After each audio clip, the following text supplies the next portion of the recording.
நாமக்கல் மாவட்டம் திருச்செங்கோட்டில் நிதி நிறுவன ஊழியரை கத்தியை காட்டி மிரட்டி வழிப்பறி செய்த சரத்குமார் என்பவரை கைது செய்த காவல்துறை தலைமறைவாக உள்ள பார்த்திபன், வெள்ளியங்கிரி ஆகியோரை தேடி வருகிறது.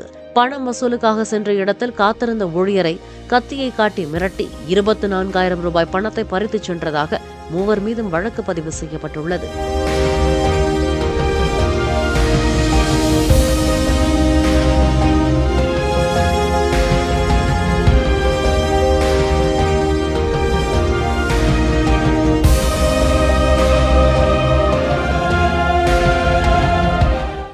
பிளே ஸ்டோர் மற்றும் ஆப் ஸ்டோரில் இருந்து பாலிமர் செயலியை QR கோடு மூலம் பதிவிறக்கம் செய்யுங்கள்.